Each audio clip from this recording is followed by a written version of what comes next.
Hello दोस्तों, आप सभी का स्वागत है मेरे YouTube channel LM tech triangle में।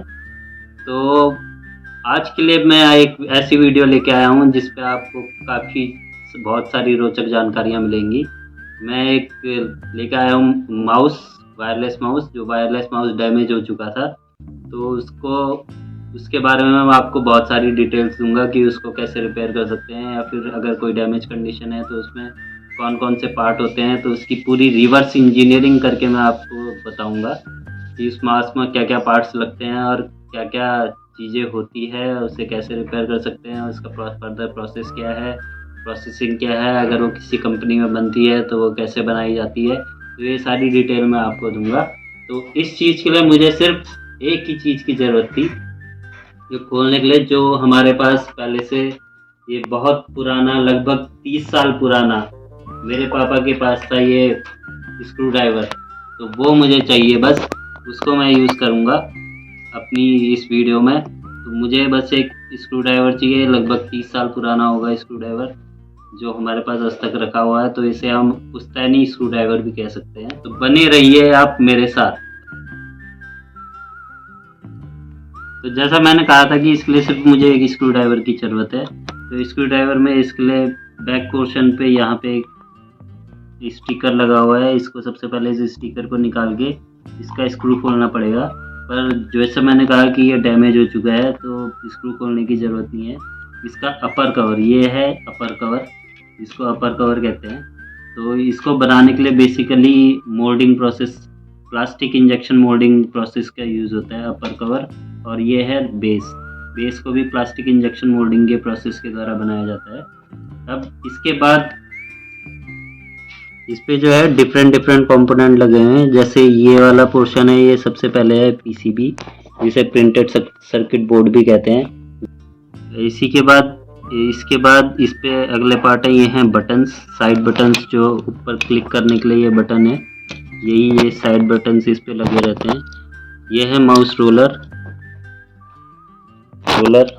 माउस रोलर, ये है माउस रोलर। और यह है स्क्रॉल, माउस स्क्रोलर, इसे स्क्रोलर कहते हैं। माउस रोलर के साथ ही एक बटन और लगा हुआ है, जिस बटन से जब आप क्लिक करते हैं, सेंटर बटन पे क्लिक करते हैं, मतलब रोलर पे जब आप क्लिक करते हैं तो इसका साइड की फंक्शनिंग होती है कि तभी आपने देखा होगा सेंटर बटन दबाया तो माउस एकदम से स्टॉप हो जाता है, और स्क्रॉल अप और स्क्रॉल डाउन उसके थ्रू कर सकते हैं। इसके बाद इस पे बैक साइड पे एक और यहाँ पे बटन एक और है इसके लिए, जो ये DPI है। अगर आपने DPI के बारे में पिछली वीडियो नहीं देखी तो पिछली वीडियो मेरी आप देख लीजिए, जिसमें मैंने फोटोनिक्स का वायरलेस माउस के बारे में बताया था, वो वीडियो देख लेंगे। तो ये DPI के लिए है, इसके थ्रू ये बटन क्लिक होगा। इसके साथ इस पे लगी हुई है यहाँ पे एक LED, जो स्क्रॉल LED, और दूसरी LED यहाँ पे लगी हुई है, 5 mm वाली LED है। इसके साथ यहाँ पे लगा हुआ है ये लेंस, और ये लगा है रजिस्टर, बाकी कैपेसिटर और डायोड्स यहाँ पे लगे हैं। इसके साथ इस पे है कनेक्टर के साथ लगी है वायर, ये कनेक्टर बेसिकली वायरिंग हार्नेस में भी यूज़ कर सकते हैं। और इसके साथ है कि ये बैटरी जो है रिचार्जेबल बैटरी है। और बैटरी के ये जो है बैटरी केसिंग, इसी में माउंटिंग की गई है। बैटरी केसिंग जो है पूरी एक साथ इंजेक्शन मोल्डिंग के द्वारा बनाई गई है। और इसके बाद ये जो पोर्शन आपको दिख रहा है साइड पे, ये है रेजिन। ये क्योंकि ये सब PCB आप कह सकते हैं इसको, एक सब PCB लगी हुई है, जो मशीन से में भी इस पे सारे जो छोटे छोटे पार्ट्स हैं वो मशीन से प्रिंट किए गए हैं। तो इसके बाद मैं इस स्क्रू को, एक जो इसका स्क्रू है वो खोलूँगा।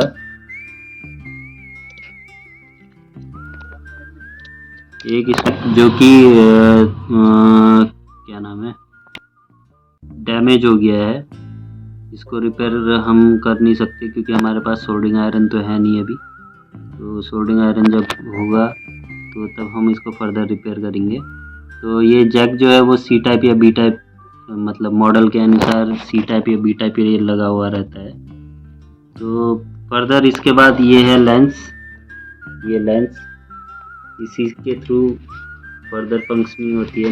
माउस कैप्चर करता है इमेज और फर्दर प्रोसेसिंग करता है आगे। इसी के साथ इस पे एक चीज़ लगी है 8 pin optical sensor. Optical sensor ये जो है, तो इस पीसीबीए पे जितने पार्ट लगे हैं वो हम मैनुअली शोल्डर कर सकते हैं। मैनुअली शोल्डर कर सकते हैं क्योंकि ये थोड़े बड़े बड़े पार्ट्स हैं, तो इसको हम इजीली हाथ की तरफ से इजीली मैनुअली शोल्ड भी कर सकते हैं। पर मैक्सिमम इंडस्ट्री में ये सारे पार्ट्स, ये देखिए जो इतने हैं, ये पोर्शन हम इजीली शोल्डर कर सकते हैं। बट मैक्सिमम कंपनी में पीसीबी के लिए बड़ी बड़ी मशीनें होती हैं, तो उन मशीनों के द्वारा ये सारे पार्ट प्रिंट किए जाते हैं इस पीसीबी पर, इस बोर्ड पर। इसके साथ एक नीचे यहाँ पे ये आप देख रहे होंगे, ये बटन है।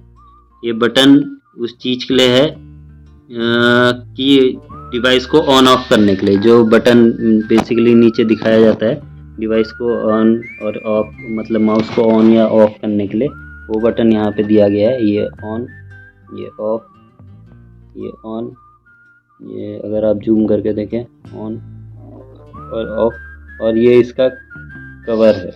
यहाँ पे जो इसका ये है, ये इसका कवर है, ये कवर है इसका बटन का। तो ये सारे प्रोसेस, अगर फैक्ट्री में आप कभी जाएंगे, कोई भी फैक्ट्री विजिट करें, तो ये सारे प्रोसेस कुछ तो मशीन के द्वारा होंगे, कुछ मैनुअली किए जाएंगे। तो ये बाकी जो असेंबली पोर्शन है ये तो सारे मैनुअली होंगे। बाकी जो माउंटिंग और पीसीबी पे सारे बोर्ड करना, फिक्सिंग करना, ये सारे मशीन के द्वारा प्रोसेस होते हैं। कुछ कंपनियों में ये सारे मैनुअल प्रोसेस किए जाते हैं। तो फर्दर अब मैं इसको बंद करके दिखाऊंगा। रिवर्स इंजीनियरिंग तो हो गई, अब मैं इस पूरी माउस को दोबारा उसी कंडीशन पे जोड़ दूंगा जिस कंडीशन पे ये पहले था।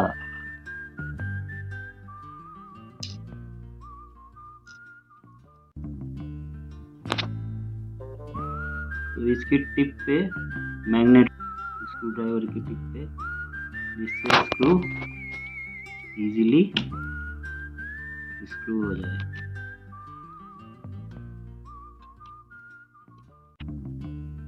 ये हो गया हमारा स्क्रू।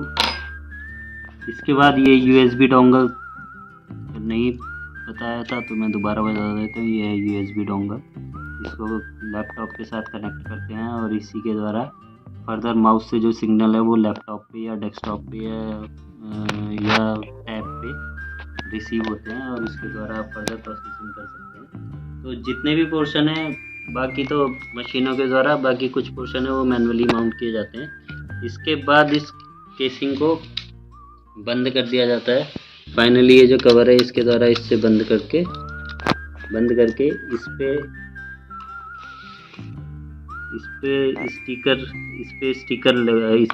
स्क्रू करके, यहाँ पे एक स्क्रू है जैसा मैंने स्टार्टिंग में बताया था, उस स्क्रू को लगा के उसको कस दिया जाता है। वो स्क्रू के बारे में भी अगर मैं बताऊं तो वो वारंटी क्लेम करने के लिए होता है। अगर आपने फर्दर ये इस पहली बारी में ये स्टिकर निकाल दिया और आपने उस स्क्रू को माउस को रिपेयर करा तो आप वारंटी कभी क्लेम नहीं कर पाओगे, माउस की कभी भी वारंटी क्लेम नहीं कर पाओगे। उसके बाद इस पे एक ये क्वालिटी चेक पास का स्टिकर लगाया जाता है। किसी भी कंपनी में आप जाओगे तो क्वालिटी चेक पास का एक स्टिकर लगाया जाता है यहाँ पे, तो कि फर्दर क्वालिटी ने चेक करा है, जितने भी टेस्टिंग पैरामीटर है वो सारे टेस्टिंग पैरामीटर पास होके ये माउस में क्वालिटी चेक पास का स्टिकर लगाया जाता है, जो लास्ट एंड प्रोसेस है। और ये एक है एसएन स्टिकर, जो भी कंपनी में बनता है उस पर जिस भी कंपनी का ये माउस होगा उस कंपनी में उसका हर एक प्रोडक्ट का अलग अलग एसएन नंबर होगा। सारे प्रोडक्ट के अलग अलग एसएन नंबर होंगे ताकि उसको इजीली ट्रैक किया जाए। तो इसके बाद इसकी जो स्पेसिफिकेशन है कि कितना वोल्ट जलेगा, कितना करंट होना चाहिए, कितने वोल्ट का चार्जर चाहिए, कितने गीगाहर्ट्ज़ का सेंस कर सकता है, वो सारी डिटेल इस पे दी गई है। तो रिसाइक्लेबल है ये, इस पे रिसाइक्लेबल का भी साइन है। वीडियो में देख के समझ चुके हैं कि माउस को असेंबली करना कोई आसान काम नहीं है। इसके लिए भी बड़ी-बड़ी मशीनें और सारी टेस्टिंग के लिए बहुत सारे इक्विपमेंट, मतलब वीडियो में देख के तो लग रहा हो कि इजीली हम असेंबल कर देंगे और क्रिएट कर लेंगे, माउस बना लेंगे इजीली। कोई आसान काम नहीं है, इसके लिए बहुत बड़ी-बड़ी मशीनों की ज़रूरत होती है। तो वो सारी चीज़ें मैंने आपको बता दी है। कोई ये मतलब देख के कोई हम कह नहीं सकते कि इतना ईज़िली, मतलब जैसे मैंने डिस्क्राइब कर दिया पूरा चीज़ कि ये इतनी ईज़िली बन जाएगी, तो इतनी ईज़ी होता नहीं है। जब आप एक्चुअल फैक्ट्री में कहीं पे विज़िट करोगे, तब आपको फर्दर पता चलेगा कि इसको बनाने के लिए क्या-क्या चीज़ें और कौन-कौन सी मशीनें चाहिए, जिस मशीनों के द्वारा आप इसको असेंबल कर सकते हैं। तो होप सो आप सभी को ये जानकारी काफ़ी अच्छी लगी होंगी। अगर जानकारी अच्छी लगी तो आप वीडियो को ज़्यादा से ज़्यादा शेयर, लाइक और सब्सक्राइब कीजिए।